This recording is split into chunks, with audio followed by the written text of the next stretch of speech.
ನಾನು ಮನೆಗೆ ಹೋಗ್ತಿದ್ದೀನಿ, ನಿನಗೆ ಬಿಡ್ತೀನಿ. ಪರವಾಗಿಲ್ಲ ಸರ್, ನಾನು ಹೋಗ್ತೀನಿ. ಅವರೇ ಹೋಗ್ತೀನಿ ಅಂತ ಹೇಳ್ತಿದಾರಲ್ಲ. ಬೇಡ ಝಂಡೆ, ನಾನು ಬಿಡ್ತೀನಿ.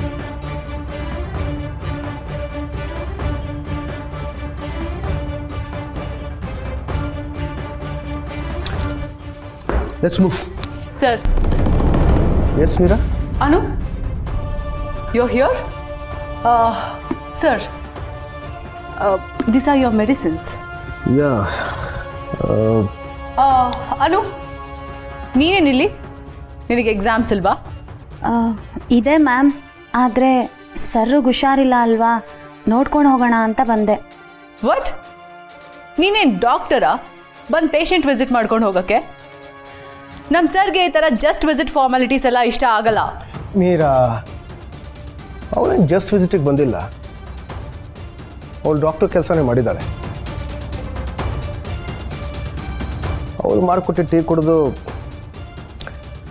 ಐ ಆಮ್ ಫೀಲಿಂಗ್ ಬೆಟರ್ ನಾವ್. ಈ ಔಷಧಿ ಎಲ್ಲ ನಾನು ಆಮೇಲೆ ತಗೋತೀನಿ.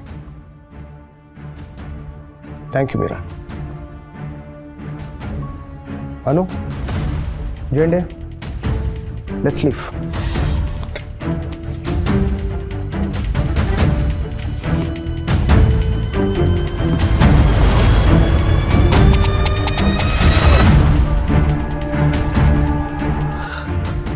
ಮೀರಾಜಿ, ಈ ಟ್ಯಾಬ್ಲೆಟ್ಸ್ ನಿಮಗೆ ಬೇಕಾಗ್ಬೋದು, ಇಟ್ಕೊಳ್ಳಿ. ಜೇಂಡೆ,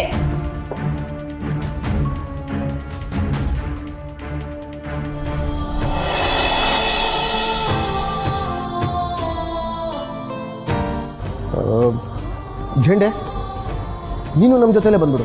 ನೀವು ಹೊರಡಿ, ನಾನು ನಿಮ್ಮನ್ನು ಫಾಲೋ ಮಾಡ್ತೀನಿ. ಓಕೆ.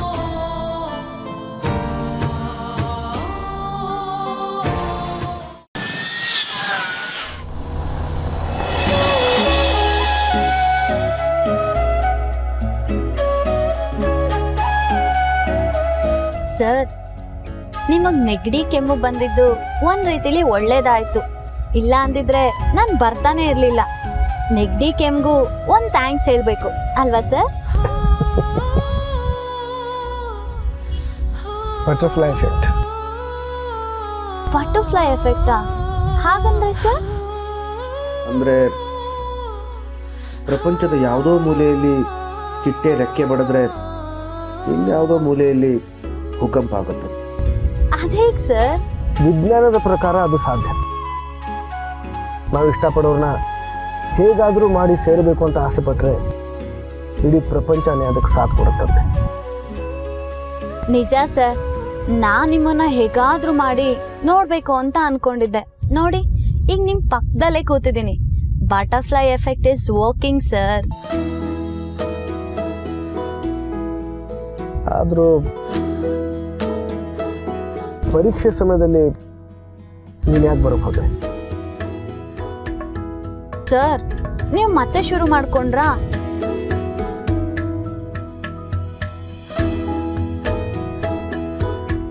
ನೋಡಿ, ಆಚೆ ಎಷ್ಟು ತಣ್ಣು ಗಾಳಿ ಬರ್ತಿದೆ. ನೈಟ್ ಹೊತ್ತು ಮಾತ್ರನೇ ಕಮ್ಮಿ ಪೊಲ್ಯೂಷನ್ ಅಲ್ಲಿ ಒಳ್ಳೆ ಗಾಳಿ ಬರೋದು. ಮಾತು ಮರೆಸೋದನ್ನ ನಿನ್ನಿಂದ ಕಲಿಬೇಕು. ಆದರೂ ಅನು, ನೀನು ಚಿಕ್ಕ ಚಿಕ್ಕ ವಿಷಯದಲ್ಲಿ ಸಂತೋಷನ ಹುಡುಕ್ತೀಯಲ್ಲ, ಅದು ನನಗೆ ಬಹಳ ಇಷ್ಟ.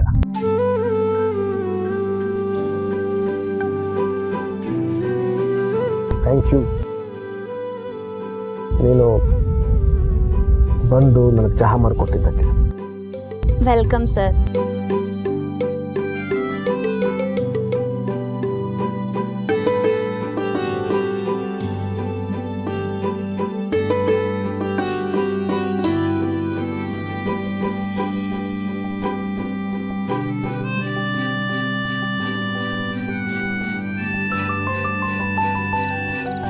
ಸರ್, ಒಳಗ್ ಬನ್ನಿ ಸರ್. ಅಮ್ಮನ ಕೈಯಲ್ಲಿ ಇನ್ನೊಂದ್ ಕಪ್ ಟೀ ಕುಡಿಯುವ್ರಂತೆ. ಆಗ ಇರೋ ನೆಗಡಿ ಕೆಮ್ಮು ಹೊರಟೋಗ್ಬಿಡತ್ತೆ. I am fine. ಇನ್ನೊಂದ್ಸಲ ಬರ್ತೀನಿ. ನೀನು ಚೆನ್ನಾಗಿ ಓದ್ಕೊ. All the best. Thank you sir. Good night. Good night. ಬಾಯ್.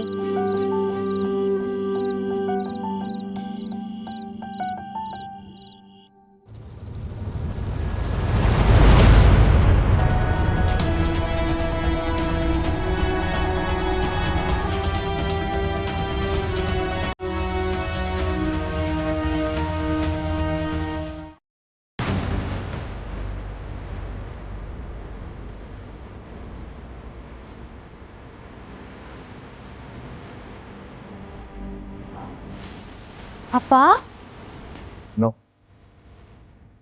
ಬಾ ಕೂತ್ಕೋ.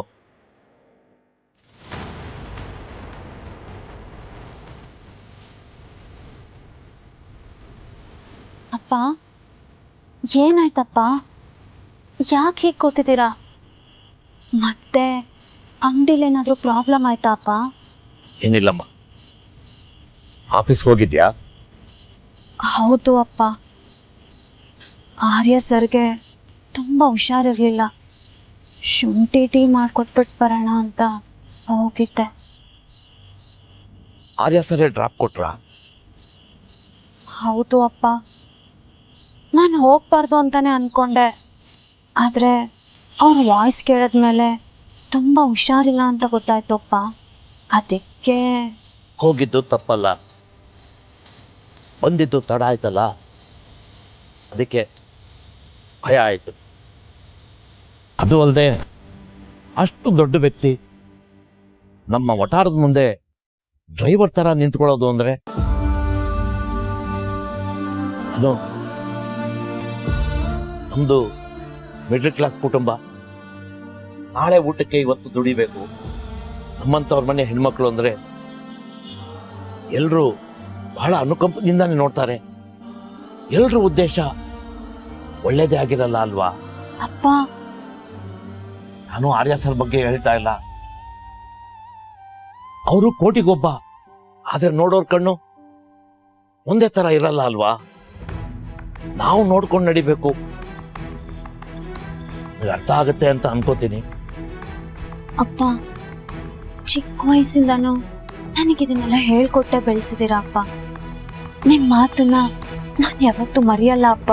ಮಗ, ನಿನ್ನ ಮೇಲೆ ಯಾವ ರೀತಿ ಕಪ್ಪು ಚುಕ್ಕಿಯನ್ನು ಬೀಳಬಾರ್ದು. ಎಷ್ಟು ಬೇಕಾದ್ರೂ ಓದು.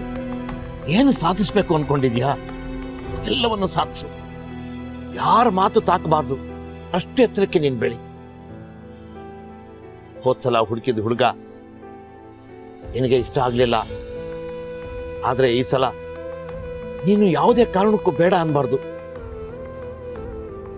ಅಂತ ಹುಡುಗನ ಹುಡುಕ್ತೇನೆ.